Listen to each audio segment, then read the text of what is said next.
السلام عليكم ورحمة الله وبركاته. إن الحمد لله نحمده ونستعينه ونستغفره ونعوذ بالله من شرور أنفسنا ومن سيئات أعمالنا. من يهده الله فلا مضل له ومن يضلل فلا هادي له. وأشهد أن لا إله إلا الله وحده لا شريك له.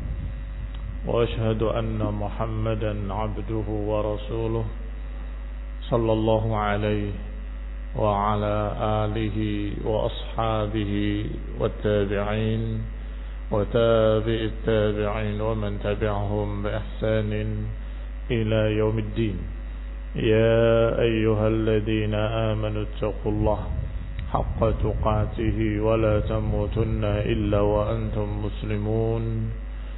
يا أيها الناس اتقوا ربكم الذي خلقكم من نفس واحدة وخلق منها زوجها وبث منهما رجالا كثيرا ونساء واتقوا الله الذي تساءلون به والأرحام إن الله كان عليكم رقيبا.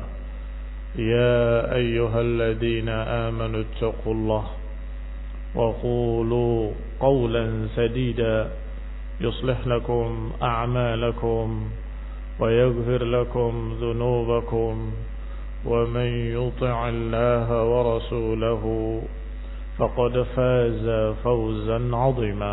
أما بعد فإن خير الحديث كتاب الله وخير الهدي هدي محمد صلى الله عليه وعلى آله وسلم وشر الأمور محدثاتها فإن كل محدثة بدعة وكل بدعة ضلالة وكل ضلالة في النار.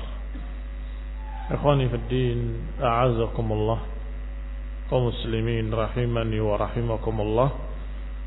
Kita lanjutkan kajian kitab tafsir yang ringkas Taisir Al-Karim Ar-Rahman oleh Syekh Sa'di rahimahullahu ta'ala, dan sampai pada ayat berikutnya Allah Subhanahu wa ta'ala berfirman, falamma ahassa Isa minhumul kufra.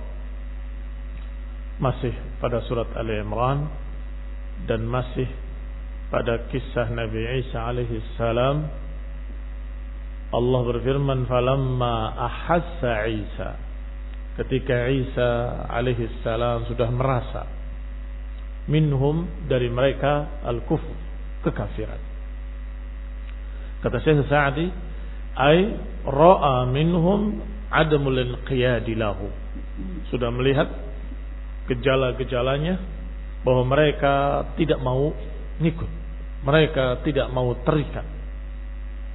Wa qalu hadza sihrun mubin, mereka malah mengatakan ini sihir yang nyata. Mukjizat-mukjizat yang ditujukan oleh Isa alaihi salam sebagai bukti kenabian dan bukti kerasulan dianggap oleh mereka sebagai sihir. Hadza sihrun mubin. Wa hammu biqatlihi, bahkan mereka berkeinginan untuk membunuhnya. Wa sa'u fi dzalik, dan mereka berusaha untuk itu. Dikisahkan oleh Ibnu Katsir rahimahullah riwayatnya bahwa mereka di samping berusaha dengan apa yang mereka bisa lakukan untuk membunuh Nabi Isa alaihi salam, juga mereka melaporkan fitnah-fitnah dengan dusta, tuduhan-tuduhan dusta kepada Nabi Isa alaihi salam kepada penguasa ketika itu, sedangkan penguasanya dalam keadaan kafir, tidak beriman pada Allah Subhanahu wa ta'ala. Disebutkan bahwa dia adalah tukang sihir yang merusak, yang memecah belah, yang memisahkan antara anak dengan bapaknya, antara suami dengan istrinya, ila akhirnya. Tuduhan-tuduhan tersebut membuat raja murka, dan dia mengerahkan anak buahnya, pasukannya, untuk mencari dan membunuh Isa alaihissalam dan disalib. Waktu itu hukum tukang sihir, hukum orang-orang yang membuat kekacauan dan perpecahan adalah disalib. Artinya dibunuh pelan-pelan disalib dalam keadaan masih hidup. Dipaku tangannya dan kakinya di tiang salib, kemudian diikat kepalanya dengan duri-duri. Dan itu disebutkan oleh Ibnu Katsir rahimahullah bahwa diikat di kepalanya dengan duri-duri. Wallahu taala alam seperti apa, yang jelas tersiksa sampai mati kepanasan, kehausan, kelaparan dan kesakitan. Ikhwani fid din a'azakumullah. Mereka mengejarnya sampai masuk ke satu rumah. Dan rumah tersebut tempat Nabi Isa bersembunyi di dalamnya, ternyata penghuninya khianat, memberitahu kepada para pembunuhnya bahwasanya di rumah sana atau di rumahku Isa bersembunyi. Maka dikepunglah rumah tersebut. Dan kemudian mereka membunuh dan mencari Isa ibni Maryam alaihi salam. Allah Subhanahu wa taala mengangkatnya ke langit dan menggantikan orang pengkhianat tersebut sebagai sosok yang mukanya mirip dengan Nabi Isa alaihissalam. Maka diambillah orang tersebut, disalib dan dibunuh dengan cara-cara yang seperti itu. Sedangkan Nabi Isa Allah selamatkan. Maka Allah katakan, wa ma qataluhu wa ma salabuhu walakin syubbiha lahum. Mereka tidak membunuhnya, mereka tidak menyalibnya, tetapi Allah serupakan seseorang dengannya.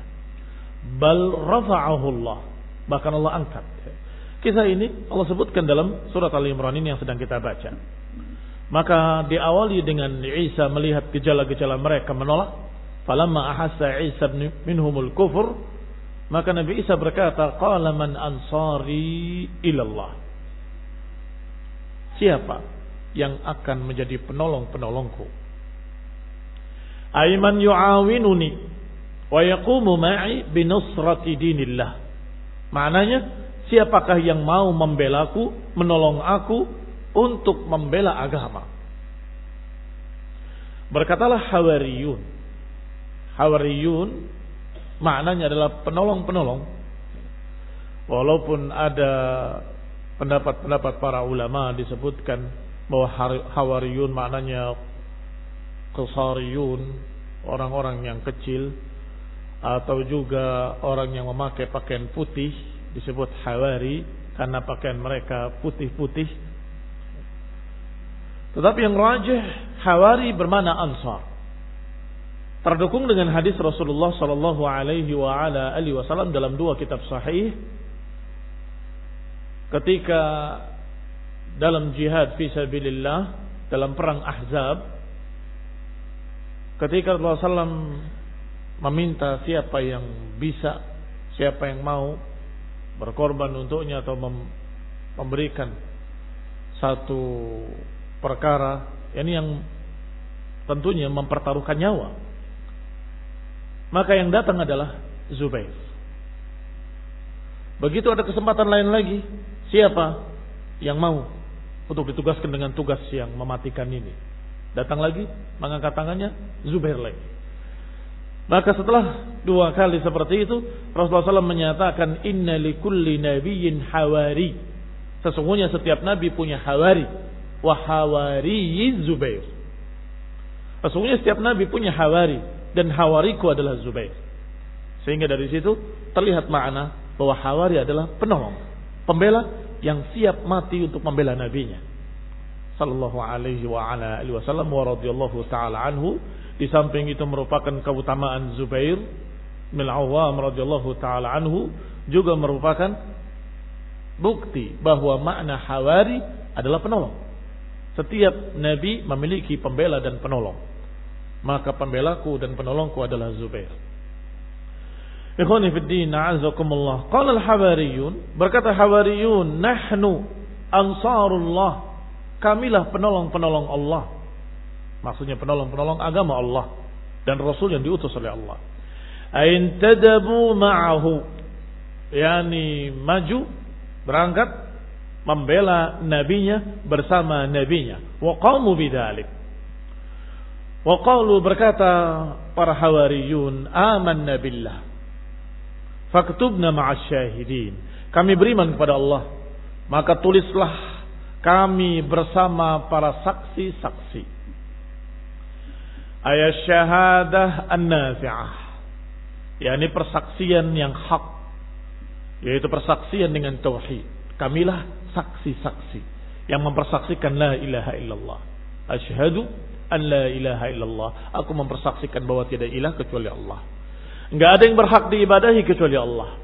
Dan aku bersaksi bahwa Isa alaihissalam adalah utusan Allah, Rasulullah. Itu maknanya faktubna ma'asy syahidin, tulislah kami sebagai para saksi-saksi yang mempersaksikan la ilaha illallah dan mempersaksikan bahwa Isa adalah Rasulullah.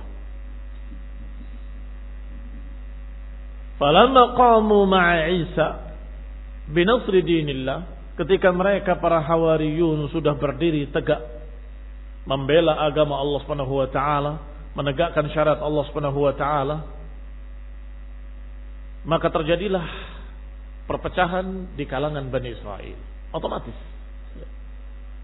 Otomatis terjadi perpecahan. Yang beriman dengan yang tidak beriman. Yang percaya dengan yang tidak percaya. Yang membela dan yang memusuhi.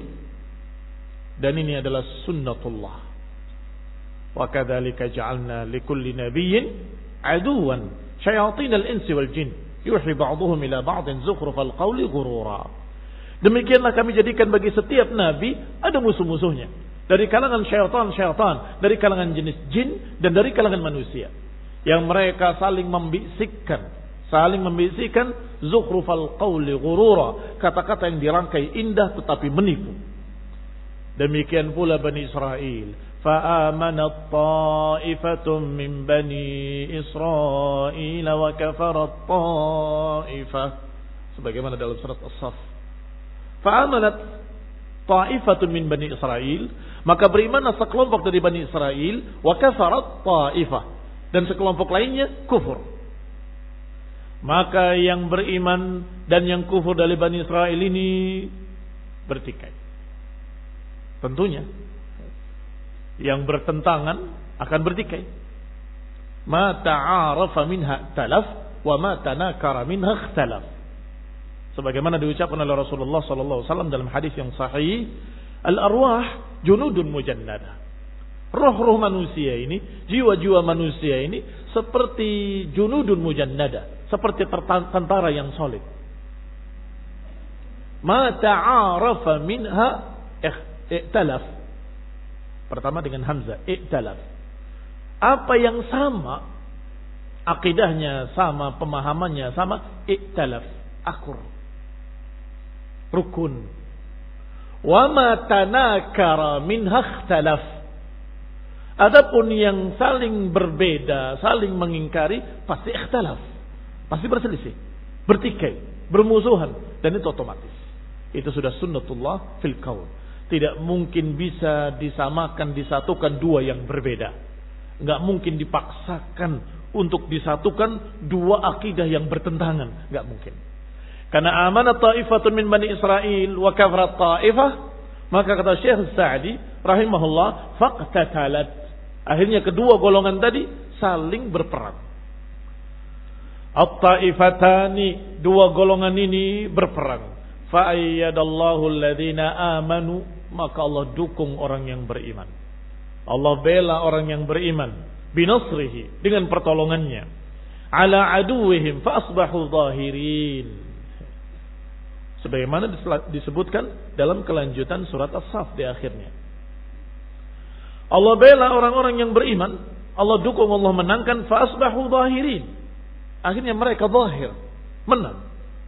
Falihada qala ta'ala, oleh karena itu Allah Subhanahu wa taala menyatakan wa makaru wa makarallah. Mereka membuat makar, Allah pun merencanakan makar. Ikhwani fi din, a'azakumullah. Kenapa dalam keadaan kalah tapi kok bisa Nabi Isa dikepung di rumah tadi? Barakallahu fikum. Ketika mereka kalah, mereka memfitnah dengan dusta kepada penguasa. Disitulah kezaliman mereka. Disitulah makar jahat mereka. tidak mampu melawan dengan diri-diri mereka, maka mereka memakai kekuasaan dan memfitnah, menuduh Isa dan pengikutnya sebagai pengacau, sebagai tukang sihir, sebagai pemecah belah persatuan ila akhir. Tetapi ketika mereka membuat makar, Allah pun membuat rencana. Raddallahu kaidahum, Allah bantah rencana mereka. Al-kuffar membuat makar-makar. Bi iradati qatli nabiyillah, dengan merencanakan ingin membunuh Nabiullah dan ingin memadamkan cahaya Allah. Yuriduna an yutfi'u nurallah bi afwahihim wallahu mutimmu nurihi walau karihal kafirun. Mereka ingin memadamkan cahaya Allah. Tetapi Allah Subhanahu wa taala justru menginginkan cahayanya tetap bersinar. Walaupun orang kafir tidak suka. Maka mereka punya rencana, Allah pun punya rencana. Dan kenyataannya rencana Allah yang pasti terjadi. Sampai hari ini cahaya Allah masih bercahaya. Maka jangan khawatir wahai ahlus sunnah, wahai salafiyun, walaupun mereka menuduh ahli tauhid, ahli sunnah sebagai pembuat makar, pembuat rencana jahat, pengacau, teroris, segala macam, jangan khawatir. Yuriduna liyudfi'u nurullah, mereka hanya ingin memadamkan cahaya Allah sesungguhnya. Tetapi wallahu mutimmu nurihi, Allah akan terus menjadikan cahayanya sempurna. Jangan khawatir. Ini agama Allah. Ini agama tauhid, agama sunnah Nabiullah, adalah agama Allah Subhanahu wa taala, milik Allah. Allah yang akan membelanya, liyudhiru 'ala ad-dini kullih. Allah ingin mendahirkannya, memenangkannya di atas seluruh agama. Silakan mereka bikin rencana. Silakan mereka membuat makar, tuduhan-tuduhan, membuat fitnah-fitnah yang dusta. Wa makaru wa makarallah wallahu khairul makirin. Selanjutnya dikatakan oleh Allah Subhanahu wa taala, wa makarallah, Allah pun membuat makar, tetapi maknanya bukan kejahatan, karena Allah Subhanahu wa taala tidak zalim. Wa ma ana bidzallamin lil abid, kata Allah, aku tidak menzalimi hamba-hambaku. Maka diterjemahkan sesuai dengan apa yang pantas bagi Allah Subhanahu wa taala. Mereka membuat makar, Allah pun membuat rencana-rencana untuk mengalahkan mereka. Jazaan lahum ala makrihim, sebagai balasan bagi mereka atas makar-makar mereka. Wallahu khairul makirin, sedangkan Allah Subhanahu wa taala sebaik-baik pembuat rencana. Raddallah kaidahum fi nuhurihim, Allah jadikan tipu daya mereka kembali kepada leher-leher mereka sendiri. Karena biasanya yang namanya makar itu adalah untuk membunuh. Maka digambarkan, dikiaskan seperti pedang yang diarahkan ke leher-leher kaum muslimin atau ke leher-leher orang beriman, tetapi Allah balik justru mengenai leher mereka sendiri. Artinya bahayanya, madaratnya, kejelekannya, kerugiannya justru menimpa mereka sendiri. Qala rahimahullah, berkata Syekh As-Sa'di rahimahullah, aiban qalabu khasirin, akhirnya mereka balik dalam keadaan rugi. Mereka yang rugi.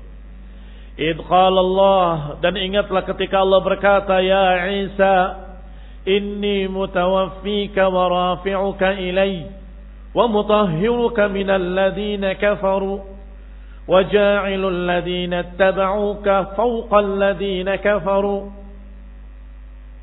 Dan ingatlah ketika Allah berfirman kepada nabinya Isa alaihi salam, ya Isa, aku akan mewafatkanmu, aku mengangkatmu kepadaku, aku mensucikanmu dari tuduhan-tuduhan jelek orang-orang kafir, dan aku jadikan orang yang mengikutimu selalu di atas orang-orang kafir. Ikhwani fiddin, a'azakumullah, kaum muslimin rahimani wa rahimakumullah. Allah katakan kepada Nabi Isa dengan beberapa berita-berita yang hak. Pertama, inni mutawaffika, aku akan mewafatkanmu. Artinya Nabi Isa sebagai manusia akan merasakan mati, akan merasakan kematian. Ini salah satu tafsir. Menyatakan mutawaffik maknanya aku akan mewafatkan engkau nanti. Ketika Nabi Isa turun kembali ke dunia dan kemudian menikah dan kemudian mati. Sebagaimana seluruh manusia akan merasakan kematian. Kullu nafsin dha'iqatul maut. Artinya ketika Nabi Isa alaihi salam diistimewakan oleh Allah Subhanahu wa taala, diangkat ke langit dalam keadaan masih hidup, bukan berarti tidak akan wafat. Bukan berarti tidak akan mati, akan mati tetap. Jangan sampai salah paham ketika dikatakan Nabi Isa wa ma salabuhu wa ma qataluhu wa ma salabuhu walakin syubbiha lahum. Mereka tidak membunuhnya, mereka tidak menyalibnya. Tetapi Allah serupakan salah seorang mereka dengan Nabi Isa. Bal rafa'ahu Allah, bahkan Allah angkat ke langit. Ayat ini sangat tegas dan jelas menyatakan Nabi Isa tidak dibunuh tetapi diangkat. Maka sebagian orang mengira bahwa Nabi Isa tidak mati. Iya, bukan tidak mati lebih tepatnya. Belum mati, tetapi akan mati. Belum wafat, tapi akan wafat. Ini makna ayat ini. Inni mutawaffika wa rafi'uka ilaih. Bukan sebaliknya. Beberapa orang yang memang fi qulubihim zayghun, di dalam hatinya ada hawa, mereka tafsirkan kalimat mutawaffika wafat, kemudian rafi'uka diangkat. Sehingga maknanya Allah matikan Nabi Isa, kemudian diangkat. Berarti Nabi Isa sudah mati. Sudah meninggal sekarang ini. Bukan diangkat dalam keadaan masih hidup. Bagaimana makannya, bagaimana minumnya, kata orang bodoh ini tadi. Tapi sok pinter, karena merasa memiliki gelar profesor. Ikhwani fillah, azakallahu, dijawab oleh para ulama, kalau engkau tafsirkan mutawaffika maknanya dimatikan kemudian diangkat, akan bertentangan dengan ayat yang tadi. Wa ma qataluhu. Ingat, manhaj ahlus sunnah, manhajnya kaum muslimin adalah ayat yang jelas sebagai patokan. Ayat yang memiliki 2 makna atau 3 makna atau lebih, maka diambil, dipilih makna yang sesuai dengan ayat-ayat yang qat'i. Ayat-ayat yang qat'i disebut qat'iud dilalah. Ayat-ayat yang benar-benar tegas maknanya. Wa ma qataluhu, Nabi Isa tidak dibunuh. Baik, berarti tidak mati. Lalu bagaimana dengan mutawaffika? Ada berapa jawaban? Kata Ibnu Katsir rahimahullah, jawaban pertama kata para ulama bahwa itu berita akan wafatnya Nabi Isa. Sehingga tidak bertentangan. Iya, akan wafat memang nanti. Berarti maknanya sebagaimana kita terjemahkan tadi, wahai Isa, aku akan mewafatkan kamu. Ini nanti. Dan aku mengangkat engkau. Sekarang ini nanti. Ilayya, akan diangkat pada Allah Ta'ala.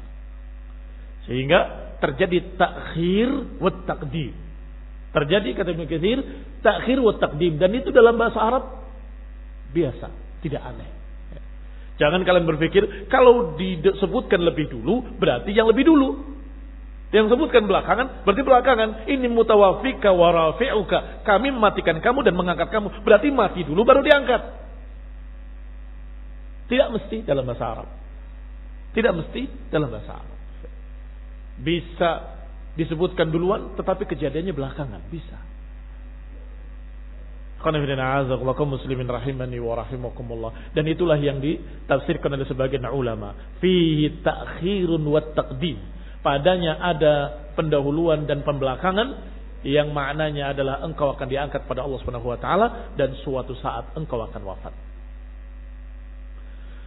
Yang kedua adalah apa yang disebutkan tadi.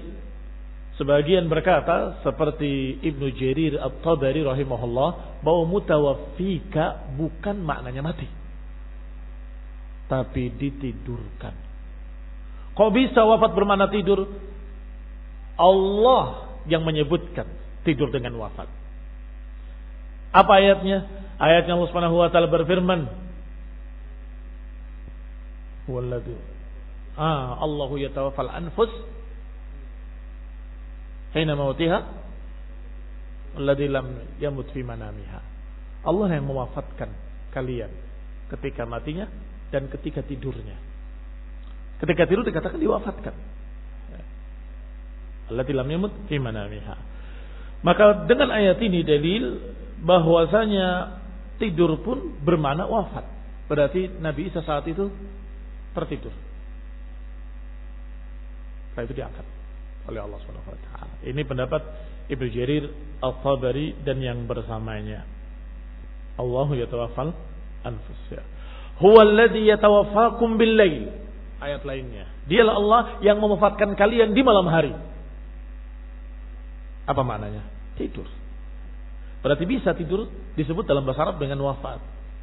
Inni mutawaffika wa rafi'uka ilayya. Wahai Isa, aku akan menidurkan engkau dan kemudian mengangkat engkau ke langit.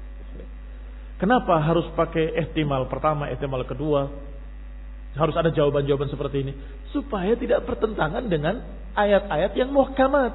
Ayat yang muhkamat berkata wa ma qataluhu wa ma salabuhu walakin syubbiha lahum. Mereka tidak membunuhnya, mereka tidak menyalibnya.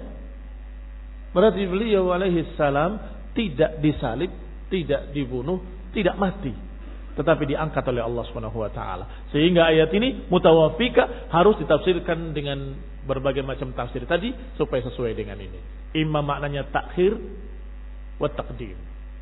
Walaupun disebut duluan tapi kejadiannya belakangan. Aku akan mewafatkan engkau nanti dan aku akan mengangkat engkau sekarang ini. Atau jawaban kedua, aku akan menidurkan engkau dan akan mengangkat engkau ke langit. Kita lanjutkan ucapan Syekh Sa'di rahimahullah.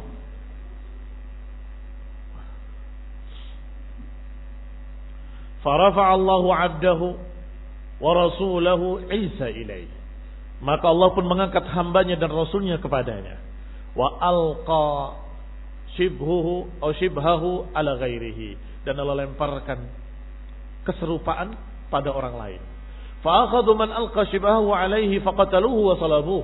Maka mereka pun menangkap orang yang mirip dengan Isa tadi, kemudian mereka bunuh dan mereka salib, atau mereka salib dan mereka bunuh. Wa ba'u bil itsmil 'adzim bi niyatihim annahu Rasulullah. Maka mereka mendapatkan dosa yang besar karena memang niat mereka membunuh Rasul. Walaupun ternyata salah. Dosanya sudah tercatat. Kata Allah, "Wa ma qataluhu wa ma salabuhu walakin syubbiha lahum." Sampai pada akhirnya wa ma qataluhu yaqinan. Mereka sendiri tidak yakin membunuhnya. Wa fi hadhil ayat dalilun ala uluwillah. Dan di sini ada dalil yang sangat jelas bahwa Allah Maha tinggi di atas makhluk-makhluknya. Wastiwaihi ala arsyihi, dan Allah Maha tinggi di atas arsy-Nya haqiqatan, secara hakikat benar-benar di atas. Kama dallat ala dzalika an-nususul Qur'aniyah wal ahadits an-nabawiyah, sebagaimana ditunjukkan dalam hadis-hadis dan ayat-ayat Qur'aniyah, dalam hadis-hadis sahih dan lainnya, bahwa Allah Maha tinggi di atas arsy-Nya. Di mana dalam ayat ini ada dalil bahwa Allah di atas? Ada kalimat rafi'uka ilayya, diangkat kepadaku. Kalau diangkat itu ke atas apa ke bawah? Kalau diangkat ya ke atas. Inni mutawaffika wa rafi'uka ilayya. Aku mewafatkan engkau dan mengangkat engkau kepadaku. Berarti Nabi Isa diangkat oleh Allah kepadanya. Berarti Allah di mana? Di atas. Kalau Allah di sini atau Allah di mana-mana, bukan diangkat. Entah bahasanya apa. Sangat jelas sekali ayat Allah Subhanahu wa taala, dengan sangat jelas manhaj Ahlus Sunnah kebenarannya.